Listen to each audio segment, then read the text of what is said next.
కూడా ఎవరి మాటలు వినిపించుకోవట్లేదు. పిచ్చోళ్ళని చేసిండు మమ్మల్ని, పిచ్చోళ్ళని చేసి మమ్మల్ని పిచ్చోళ్ళకి చేసి మొత్తం ఎవరు వచ్చినా దగ్గరకు రానట్లే. ఎస్ఐ గారు ఎవరిని తీసుకొచ్చినా కూడా వాళ్ళే చేశారు. రూమ్స్ ఉన్నాయి అంటుండు.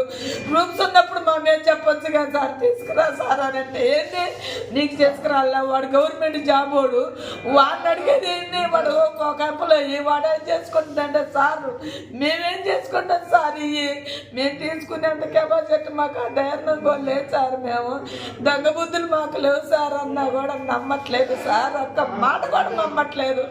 రాత్రి మేము తట్టుకోలేకపోతున్నాం. నిన్నటి నుంచి అన్నం లేక అట్టనే పండి పొద్దున్న లేచి నా కొడుకు ఎప్పుడు లేచి బయటికి వెళ్ళిపోయిండు.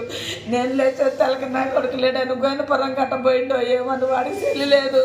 సెల్లు కూడా ఆ రోజే గుంజుకోరు. 15 రోజుల నుంచి ఇద్దరే, నా బిడ్డది, నా అల్లుడిది, నాది, నా కొడుకుది 3 ఫోన్లకు నెంబర్లు పెట్టుకున్నారు. నెంబర్లు పెట్టుకున్నా కూడా నా అల్లుడికి పంపించినవని నేను అంతా అన్నారు. నీ కూతురుకు పంపించినవన్నారు. లేదు సార్ నా కూతురు నా అల్లుడు అలాంటి వాళ్ళు కాదు అని కూడా అన్నా. మంది సొమ్ము కాసిపడేవాళ్ళు కాదన్నా. నా కొడుకు అలాంటి వాడు కాడన్నా. నా కూడా కాళ్ళు పట్టుకున్నా కూడా అస్సలు నమ్మట్లేదు. వాళ్ళు అయితే నువ్వే తీసారు, మీ మీదనే ఉంది మాకు నమ్మకం అని అంటే ఇంకా చేయండి సార్ అన్న. కరెంటు పెట్టి ఇవన్నా, కరెంటు లేదు అక్కడ. అంత సామాన్ వచ్చింది కదా సార్, ఒక సీసీ కెమెరాలు పెట్టుకోండి సార్ అంటే మా ఇంట్లో తెచ్చుకొని పెట్టుకోమంటాం అన్న. మేడం కూడా అన్నది వాళ్ళు పెడితే నేను అమ్మానంటే పావు కూడా గర్వటానికి వస్తే ఇక్కడి నుంచి మేము అప్పుడు వచ్చిన వీడికి మేము ఎంతకంటే ఎక్కువ చేసేది లేదు.